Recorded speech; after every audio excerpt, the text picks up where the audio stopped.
Yeah, not only is Nobuhiro Matsuki currently writing a new manga with also rumors of a possible reboot of the series coming out, but there is also what has not only been announced but has also displayed several trailers for it, is a live-action movie of Rurouni Kenshin. Just from what I've seen of the trailers, it looks pretty good. I mean, they got a guy who actually looks kind of like Kenshin and nothing else. I mean, yeah, the hair tone's a little bit darker, but when you consider that the original manga, Kenshin had bright red hair, there's only so much you can do. Yeah, dude had neon red hair, really. And everyone else at least looks like the characters, unlike some other live-action movies I can mention where it's pretty much, oh, just get the character in vaguely similar costume and hope for the best. Phoenix Wright live action, I'm looking at you. Yeah, I actually watched that trailer. Yeah, oh god. Anyway. Objection! I object to this movie. Moving on. I object to this unnecessarily dark writing and ridiculous costumes and holographic that appear out of nowhere.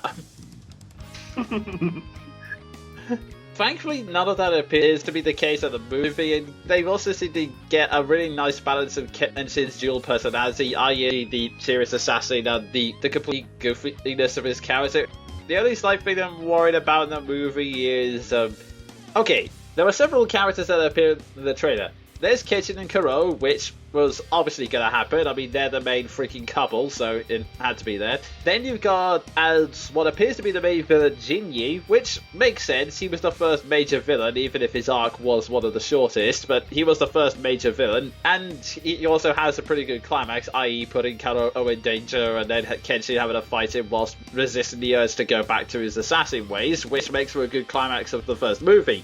Unfortunately, the list of characters doesn't stop there, because you have Yahiko, which, okay, makes sense since he kind of joined the dojo around that time. Sanosuke, again, kind of makes sense since he is one of the more popular characters. However, he is also kind of the first rival of the series, so you're going to have to explain his past, and if you start explaining his backstory, the whole Seiheko army business, that's going to get complicated. And then on top of that, you've got Megumi and Kanryu, who are two important characters from the arc after Jinyi, which, okay, not sure how you could work Megumi as this, but Kanryu, you can say that he was basically an opium dealer stroke arms dealer with lots of money, so you can kind of work it that he hired Jinyi.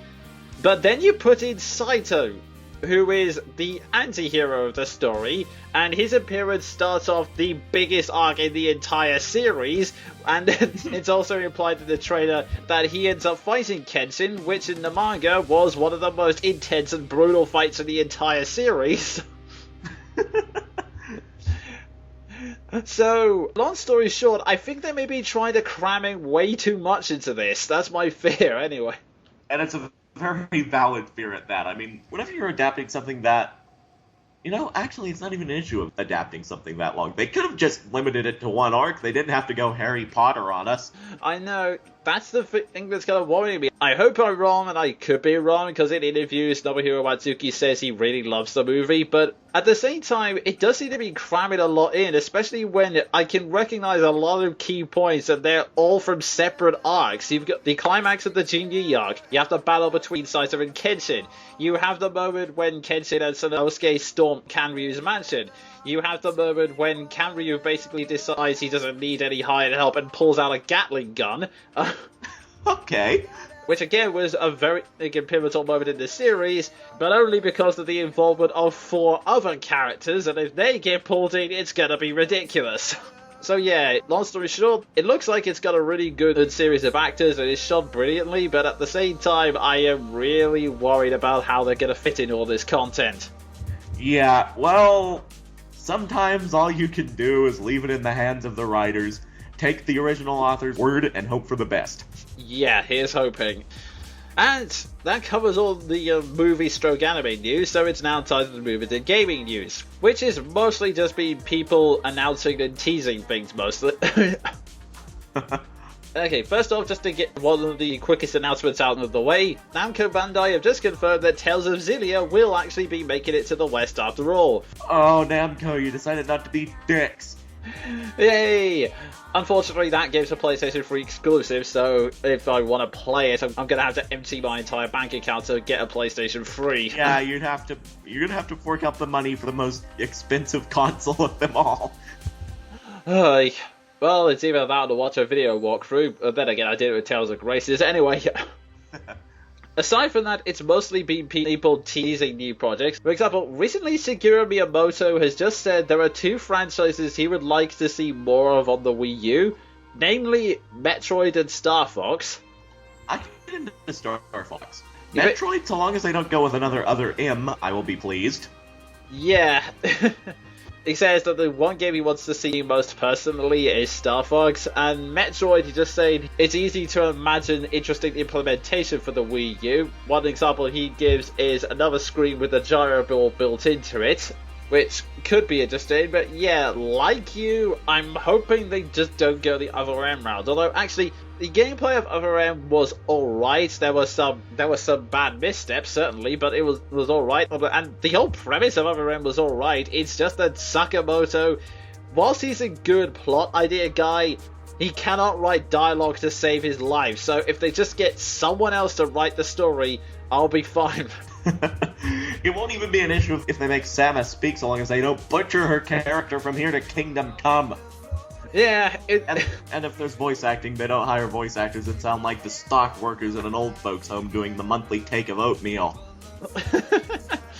Yeah, well, actually, the funny thing is, Samus's voice actor, there are like 1 or 2 brief moments in the game where she can actually express emotions. It's just that her dialogue is terrible. You can't really express emotional depth in what is essentially a series of monologues that state the freaking obvious.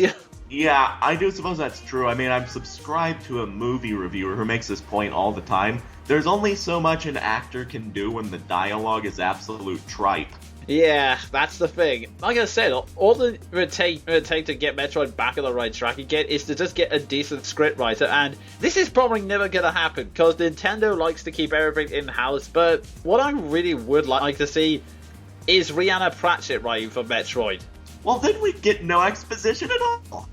Yeah, well, the thing is... Okay, admittedly, there are 1 or 2 bits I've always found iffy about Rhianna Pratchett's plot, but, and this is the important point, that Rhianna Pratchett's characterization has always been top-notch, so there would be someone who actually can write badass action girls with emotional baggage, make them interesting, and also knows how to express characterization subtly, rather than having one character going, oh, this is Jeff, yeah, he's a really great guy, he likes his coffee, preferably without milk in it, But yeah, that's what I got about it. Just maybe Rhianna Pratchett and maybe just having Sakamoto work as the plot guide, then that could actually make a good Metroid story, at least in my opinion. Yeah, and at least give your actors something to work with this time. Because, you know, I will say that about Mirror's Edge. I've never played the game, but I do like the characters that I saw. As I say with Mirror's Edge, I like the characters, I just wish the overworld was a bit more developed and the stakes weren't quite so vaporous, basically. That's a very good word for it. God damn it! That's a very good word for it, not work. Oh dear. We're also talking about people discussing dream projects. The main directors of Camelot, a subdivision of Nintendo that's been mainly responsible for Mario Tennis, Mario Golf, and the Golden Sun series, has recently announced that they would really like to work with the Donkey Kong series, since they say the games are full of surprises, and he actually says, I would really love to make a sequel to Donkey Kong 64. That intrigues me. That intrigues me greatly. Yeah.